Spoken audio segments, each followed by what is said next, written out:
me crazy, but maybe you're better off with someone else, and I'm better off.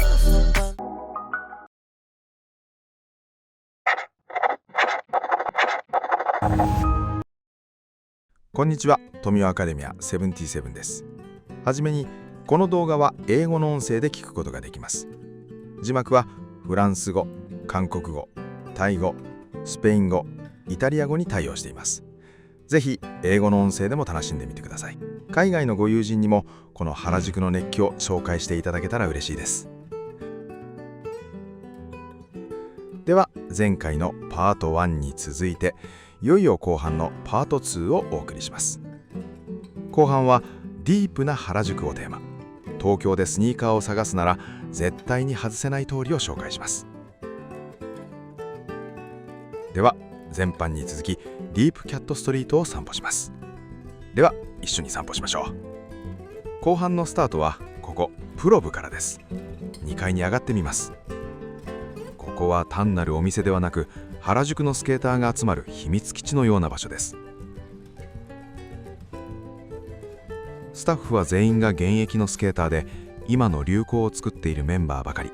世界でも手に入りにくい珍しいブランドをいち早く取り扱っています。オールタイマーズ、クォータースナックス、ブロンズ 56K といったスケーターの間で熱狂的な支持を受けるインディペンデントなブランドをいち早く取り扱っています。スケートボードもいっぱいありますね。これらのブランドは世界的に流通が限られているため、東京に来たらプロブを除くのが今や海外ファンの定番コースなんですよ。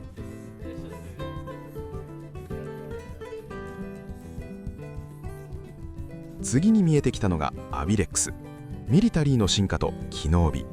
ミリタリーで有名なお店ですが、今や武骨というイメージだけでなく、素晴らしいファッション性が感じられますね。この鮮やかなレザージャケットを見てください。レザーとは思えない柔らかさ。マークを見るとアメリカの空を支えてきたあのアビレックスです。革とは思えないほど柔らかいんです。もともとは軍のパイロットたちの命を守るための服を作っていたブランドですが、原宿の街ではこんなにもカラフルに自由な姿に進化しています。下のバッグもしっかりとした作りですね。戦うための機能が時代を経て街を歩くための個性へと形を変える。丈夫な道具を長く愛するという私たちが大切にしたい精神が、この新しい色使いの中にもしっかりと息づいているのを感じます。これほどカラフルなラインナップはまさに今の原宿ならではの光景ですね。奥も覗いてみましょう。これは G1 ですね。もともとは M422 など別の名前で呼ばれていましたが、1950年代にスペックが統一された際に G1 という名称になったはずです。陸軍の A2 ジャケットとは異なり、海軍の G1 は首元の防寒のために天然のムートン、羊の毛皮がついているのが最大の特徴です。背中の肩付近に狭い機内でも腕を動かしやすいためのひだ、プリーツが入っており、機能性に優れています。これもかっこいいです。ウエスタンヨークのスウェードで作られたシャツ。何かと合わせやすく、僕も欲しかった一品です。ミリタリーのアーミー MA1 があります。1950年代にアメリカ空軍が開発したフライトジャケットです。裏地が鮮やかなレスキューオレンジ、色が最大の特徴です。これは墜落などで遭難した際にジャケットを裏返して着ることで上空の救助隊に見つけやすくするためのエマージェンシーシグナルとしての役割があります。アーミーは実用性があっていわれがあるから今でも人気が高いのですね。これも触り心地が適度の柔らかさですごくいいです。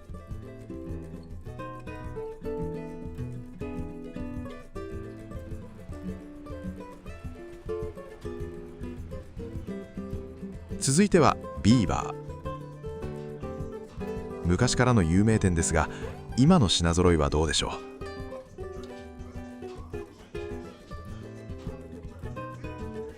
う。おや、この迷彩柄は色が綺麗ですね。おっと待ってください。この極太のパンツ、今の若者に非常に人気がありますが、皆さんは何と呼んでいますか？実は僕も欲しいと思っていたパンツです。一般的にはカーゴパンツ、あるいはパラシュートパンツとも呼ばれています。見てください。このタックや裾の絞る紐。これはかつての軍隊のパラシュート部隊や作業現場の人たちが動きやすく引っかからないようにと工夫した機能美の跡なんです。今はこういう丸みのあるパンツが若い世代から大人まで人気なんですよね。アトモスが見えてきました。この辺から始まったお店でしょうか。今は大きな交差点の近くにも店舗があって、あちらも覗くと面白いですよ。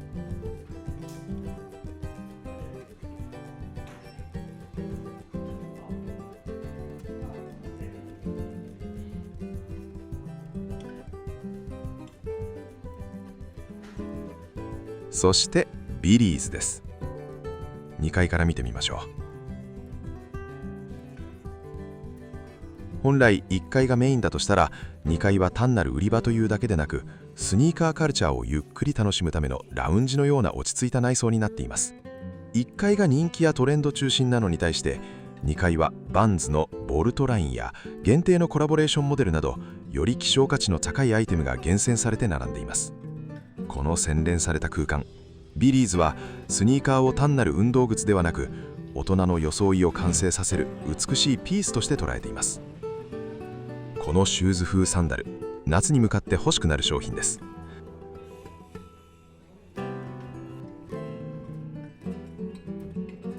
かつての武骨な道具としてのスニーカーは姿を変えたかもしれませんが、ここで選ばれた一足一足には新しい日本の美意識が宿っています。特にバンズの別注モデル、伝統を重んじながら日本独自の繊細な色をのせる、道具がファッションに昇華した最先端の形がここにあります。またシューズだけでなく、スニーカーに合うストリートファッションやビリーズ独自の視点でセレクトされた感度の高いウェアも展開されています。1階に降りてみます。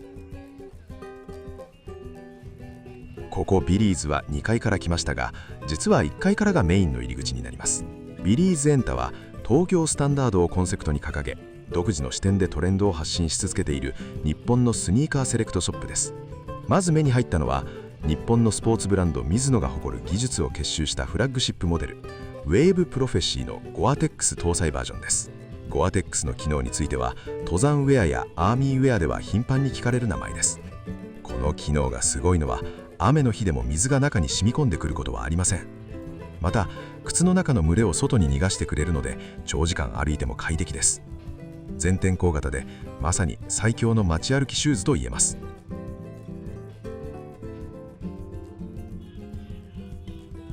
このサンダルも機能性が良さそうです。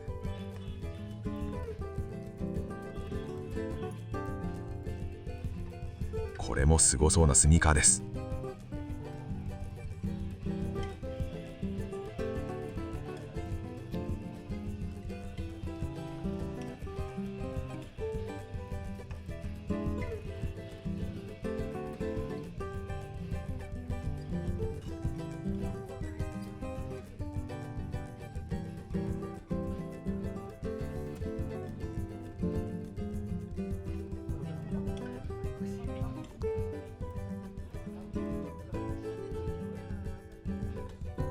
アトモスでも紹介したアディダスのシューズ、目につきますね。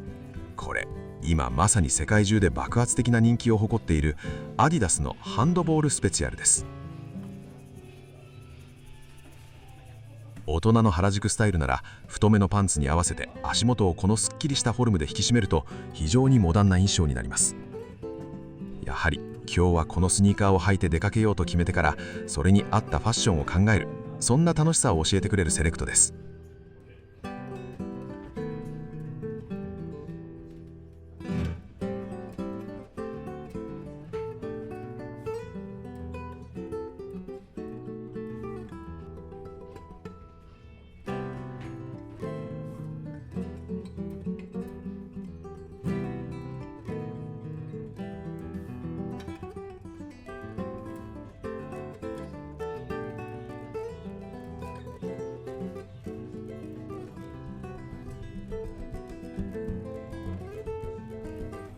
このトゲトゲとした非常に個性的なシューズはプーマと世界的なラッパーでありファッションアイコンでもある ASAP ロッキーのコラボレーションモデルでモストロ 3D です。プーマの名作モストロをベースに 3D プリンタ技術を用いてクリーチャーのようなトゲあるデザインに進化させていて今話題のモデルです。このスニーカー、今世界中で爆発的な人気を誇っているアディダスのハンドボールスペシャルです。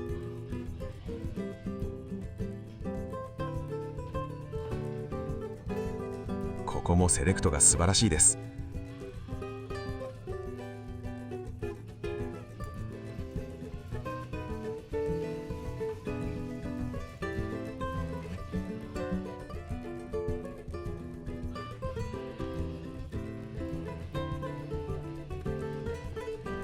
このローファースニーカー、最近はビジネスシーンでも営業で1日歩いても疲れない、そしてスーツにネクタイでも違和感がないということで人気が高いです。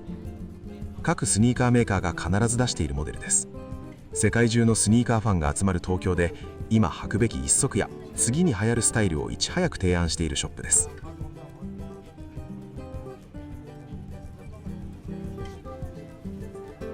以前ここで知り合いの女性に白のホカのシューズを選んだことがありますが、今でも喜ばれていますよ。ここには他の場所にはない特別なカラーがあります。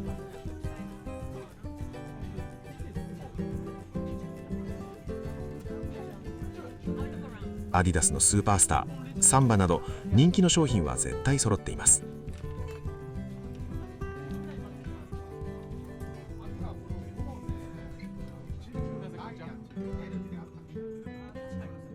さて、再びフールズジャッジです。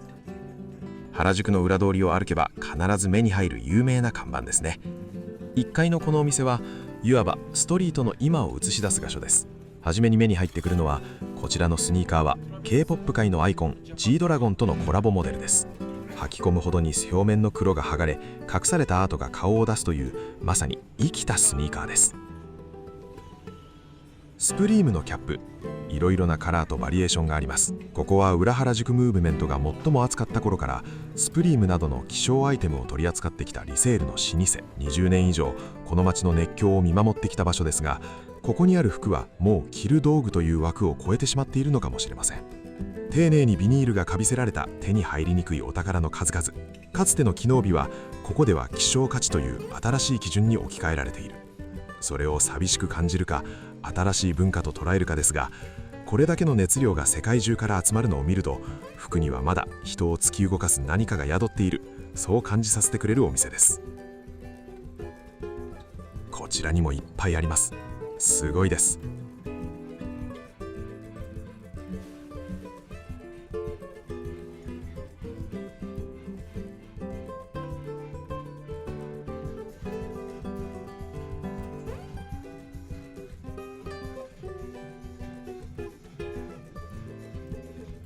左に曲がってチェックしたいのは LHP です。機能美からファッションへといううねりを最も華やかに体現しているセレクトショップです。並べられているのは原宿の定番ストリートスタイル、ニードルズ、今人気のトラックパンツです。宝石を並べたような透明で球体状の大きなアウトソールが最大の特徴の三木代坂部が手掛けた坂部三木代氏が監修しており、ファッション感度の高い若者を中心に支持されているスニーカーです。ニードルズのトラックパンツと合わせたら完璧ですね。これらのシューズも個性的で、若い子が自分を表現するための舞台衣装として選ぶ理由がよくわかります。かつての丈夫さや使い勝手よりもどれだけ心を高揚させるかという熱量が優先されているんですね。若い人だったら欲しくなるようなアイテムが揃っていますね。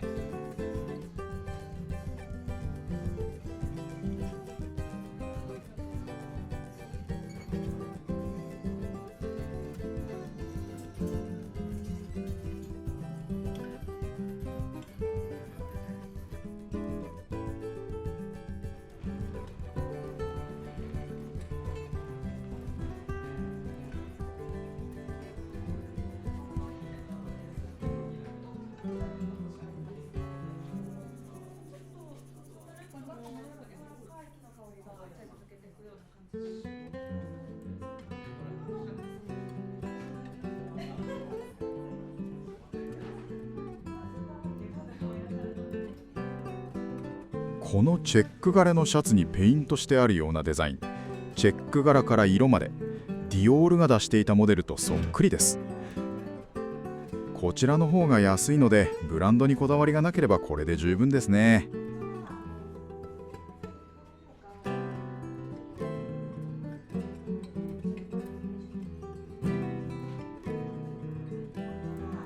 この角のお店、ここはルラボです。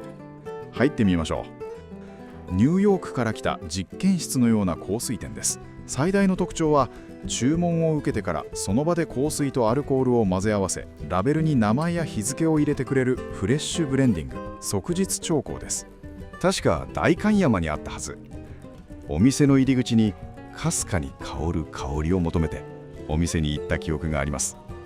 確かにオリジナルの自分だけの香りを作るといったオリジナルはできますが、香りは単純にこの香り好きと思っても、時間が経つにつれて好みが変わったりして好きでなくなったりします。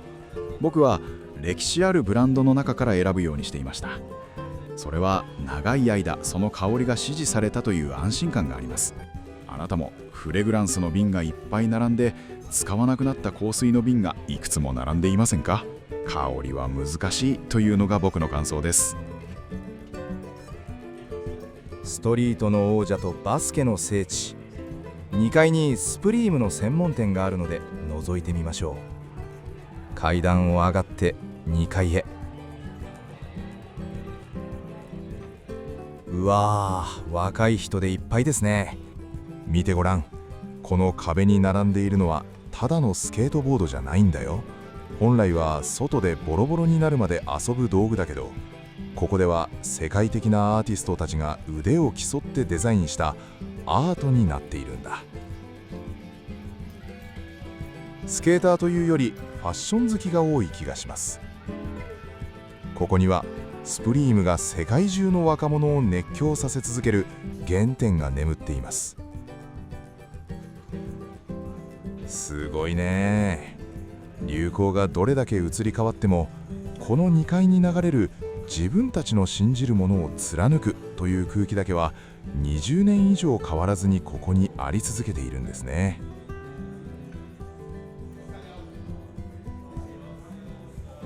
1階のネイバーフッド、このブランドの根底にあるのはバイクです。単にバイクに乗るための服ではなく、その周辺にあるミリタリー、ワーク、アウトドアといった過酷な環境で耐えうる服をベースにしているそうです。撮影 NG だそうで残念。本物の質感はぜひご自身の目で確かめてみてください。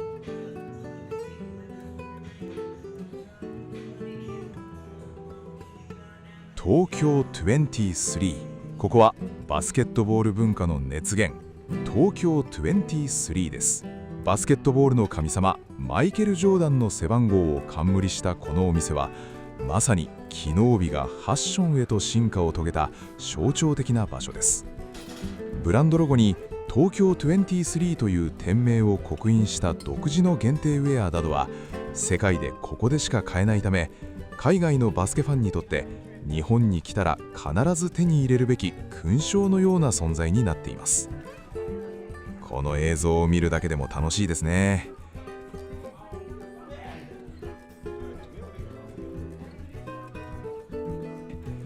コーヒーも飲めて、しばらくマイケル・ジョーダンのグッズに囲まれて休憩するのもいい気分。お店も広いです。そしてベイプ、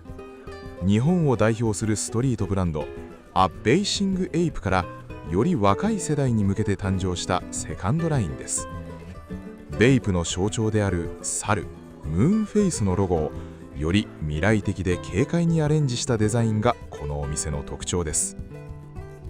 このシャツグレーで肌触りもよく着やすそうです。ストリート系のファッションが揃っています。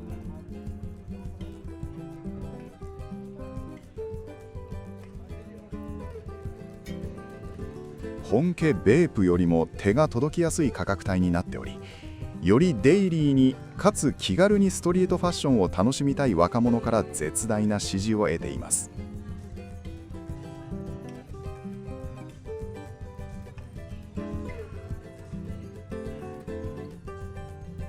本家に行ってみたい人は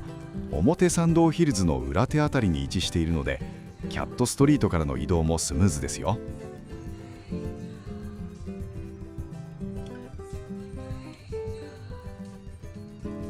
ラコステ原宿、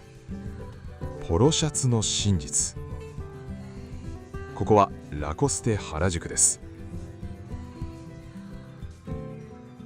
この爽やかな緑の輪に誰もが知るラコステの原宿旗艦店です。入ってみます。まだ新しいショップです。2024年にできたこのお店は日本とフランスのスタイルが混ざるとても素晴らしいお店です。日本の伝統とフランスの精神が混ざり合う非常に知的な空間になっています。本来テニスウェアですが、ゴルフ愛好家もよく着ていました。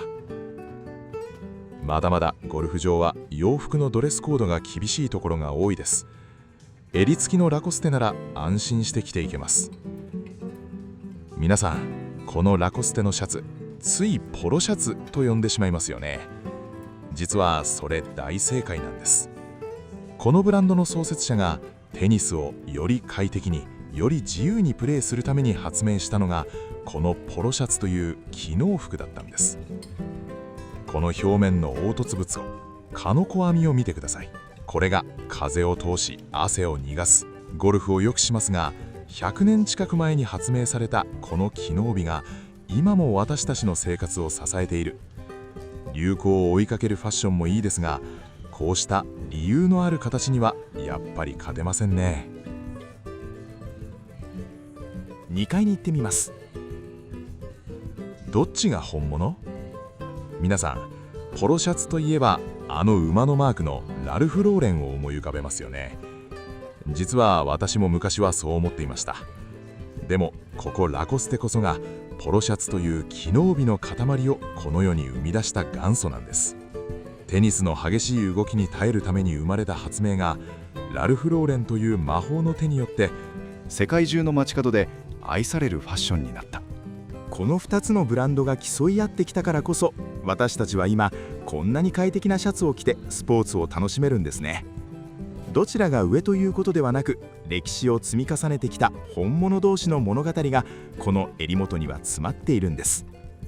皆さん、ポロシャツの襟元にあるこのボタン、何のためにあるか考えたことはありますか？実はこれ、テニスという紳士のスポーツから生まれた知恵なんです。激しく動くときはボタンを開いて涼しく、でも休憩や挨拶のときはピシッと締めて相手に敬意を払う。逆に馬に乗るコロ競技では激しい動きでボタンが飛んだり引っかかったりしないよう、あえてボタンをなくしたり襟を丈夫に作ったりしました。同じように見えるシャツでも、馬の上で身を守るための強さか、コートの上で礼儀正しくあるための工夫か、どちらも使う人のことを考え抜いた理由のある形。これが本当の機能美なんですね。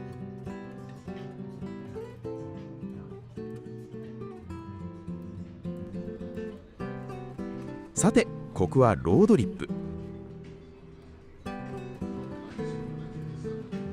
このお店ロードリップはアメリカ各地で直接足を運び、現地の若者が実際に着ているリアルな日常着を買い付けています。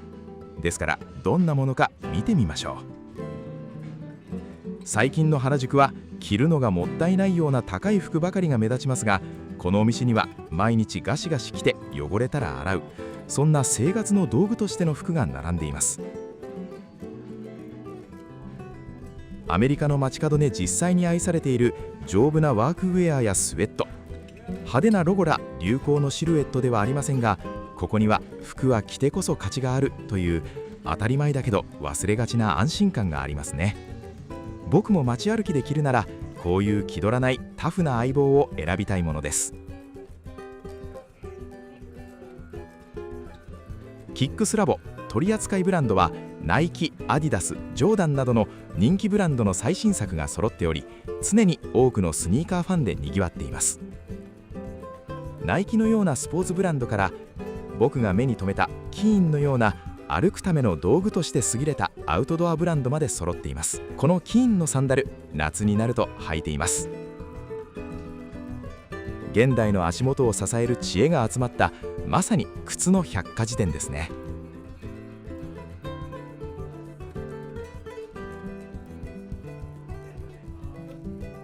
ここでも多くの人がスニーカーを試着しています。ここの2階は同系店のプロジェクトスペース、プロジェクトラボも入っています。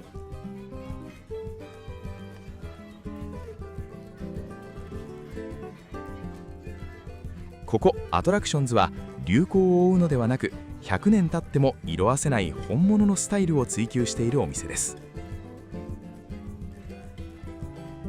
見てください、この革の質感、職人の誇りを感じます。私も仕事で使う道具にはこだわってきましたが、この一足からは職人が一針一針に込めた思いと、使う人の人生を支えようとする誇りを感じます。便利さや安さばかりが求められる時代ですが、こうした手間暇をかけた美しさに出会うとなんだかほっとしますね。自分の人生と一緒に年を重ねていける、そんな相棒に出会える場所です。ハフは90年代にニューヨークの街を駆け抜けた伝説的なプロスケーター、キース・ハフナゲルがサンフランシスコで始めたブランドだそうです。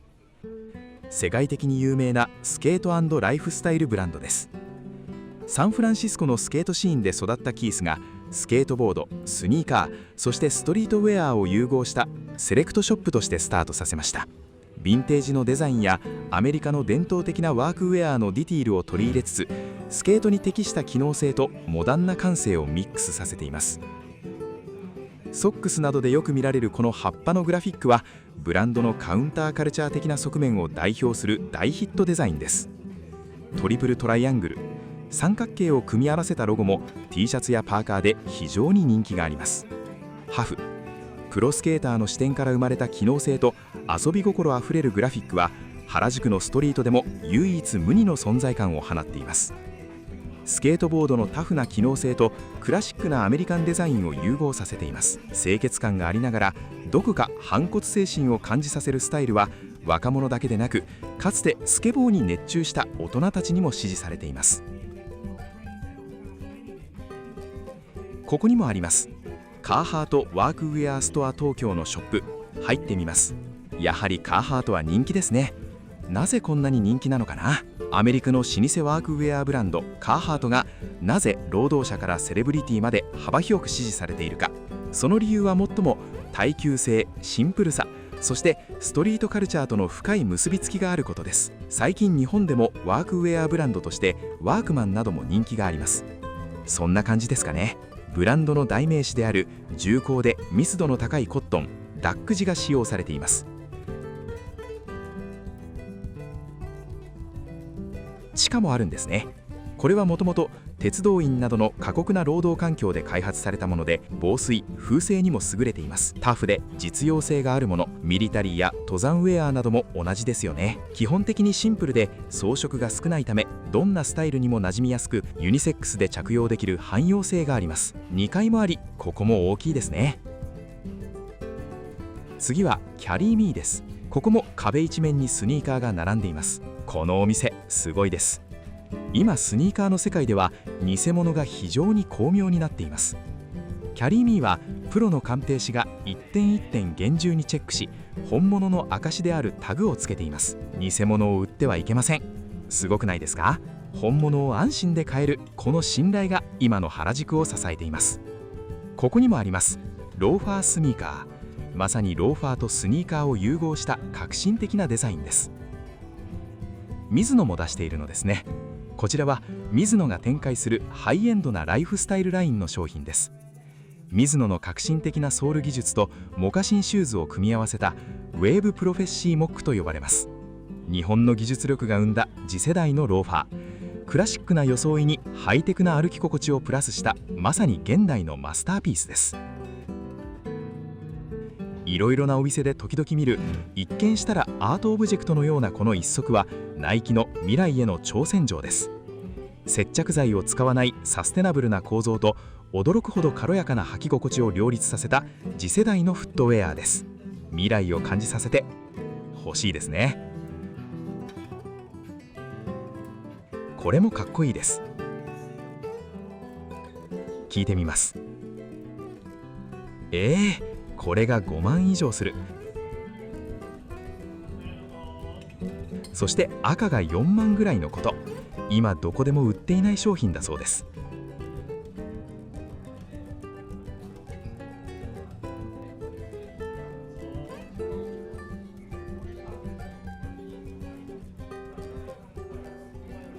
このハイテクなスリッパ、なぜか目を引きます。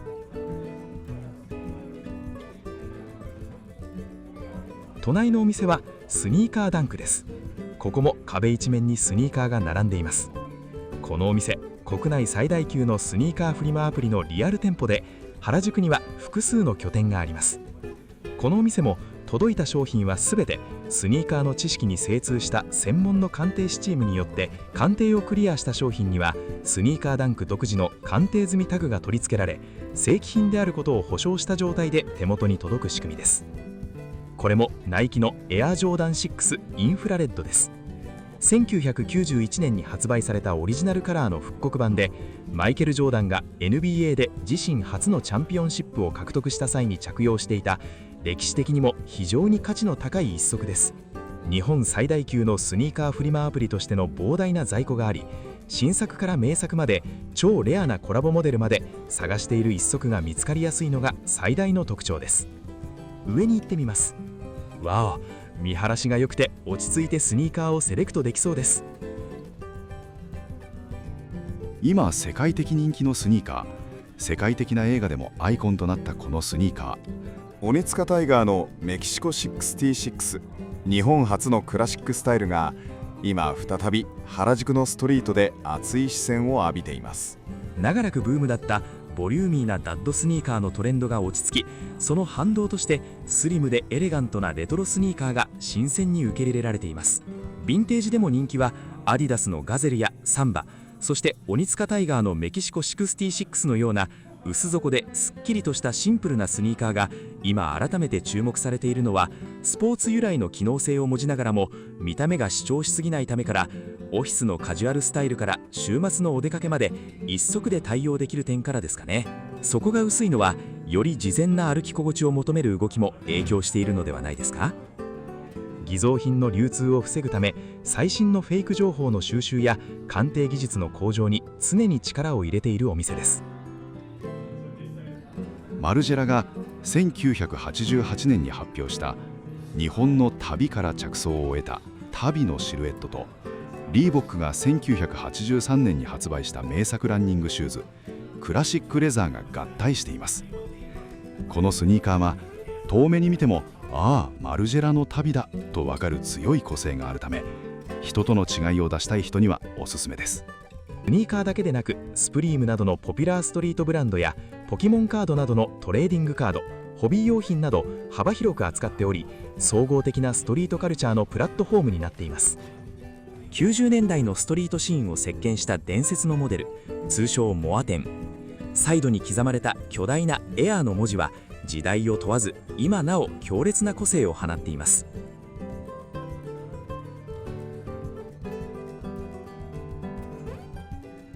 ここもすごい品揃えです。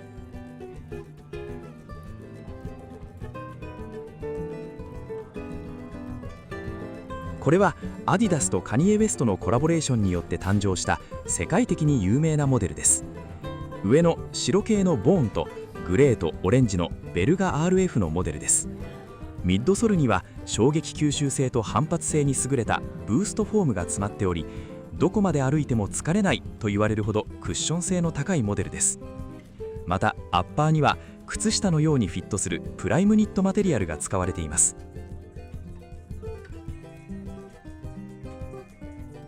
これはすごい。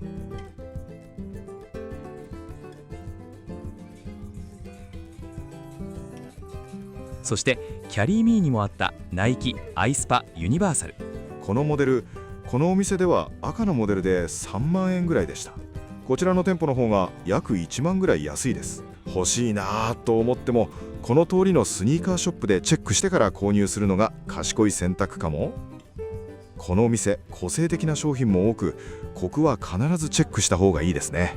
しかも偽物もありません。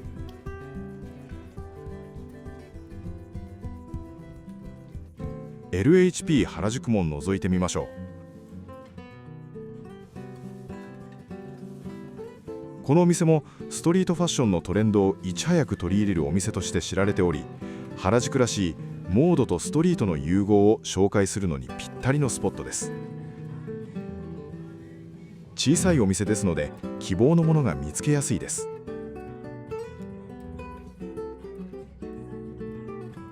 裏原宿の散歩もいよいよ終わりが近づいてきました。最後に突き当たりを左に曲がって進みます。竹下通りが見えるこの交差点の手前を右に曲がり、商店街をまっすぐ進んでいきましょう。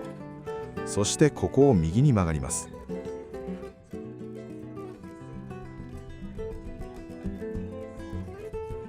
ここがストレートフロム LA です。ここのシステムが面白いんですよ。見てください。大きなはかりがあります。ここでは服をブランドではなく重さで買うんです。僕たちが若い頃は1着ずつ仕立てを見て価値を決めましたが、こうして重さで測るというのは市場のような活気があって面白い。いい生地は重みがあり、軽い服には軽快な良さがある。ファッションを重さで感じる、合理的で遊び心のある一面です。この形式のお店、学芸大学に大きなお店があり、以前よく行っていました。今はありません。渋谷の109の中にもあり、60年代のメッシのベルトがいい味出して売っていましたので購入しました。量り売りなのでかなり安く手に入れた記憶があります。今はありません。気に入った T シャツがあればまとめ買いすると安く手に入るかも。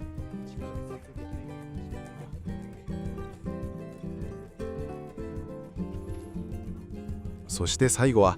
ヴィンテージジーンズ好きなら誰もが知るベルベルジンです。もちろんヴィンテージジーンズ好きなら知らない人はいないお店です。SMAP の草薙剛や木村拓哉など多くの芸能人もここのジーンズの虜になった人は多いです。特にキムタクのジーンズはここで洗濯の仕方など教えてもらっていました。 YouTube なども出しています。ここの紹介でリーバイス社の特注の上下を購入し、ここで合わせている動画を見たこともあります。では地下に行ってみましょう。あれ？今日は入れないようです。聞いてみます。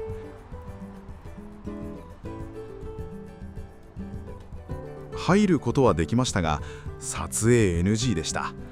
ですので中の様子をお見せすることはできません。リーバイスのヴィンテージジーンズ、高いものは200万以上のものもあり、買えそうなもので30万前後のものが多かったです。中は広くないのですが商品はいっぱいあります。最近知ったのですが、この近くの量り売りのお店ストレートフロム LA もベルベルジンの量り売りのお店だとは知りませんでした。この裏原宿、前編と後編、どちらがあなたに合ったお店が多くありましたか？さて、裏原宿を歩いているとあまりのシューズショップの多さに目が回ってしまいそうですね。その中でもシューズといえば昔からキックスラボでしょうか。どのお店もかつての履ければいいという道具の概念を飛び越えて、一足の靴にどれだけの情熱と歴史を詰め込めるか、そんな挑戦を続けているように見えます。一日おきに歩いている私から見ても、この熱狂の裏にある機能へのこだわりにはやはり惹かれるものがありますね。今回も最後までお付き合いいただきありがとうございました。また次のディープな街歩きでお会いしましょう。富雄アカデミア77でした。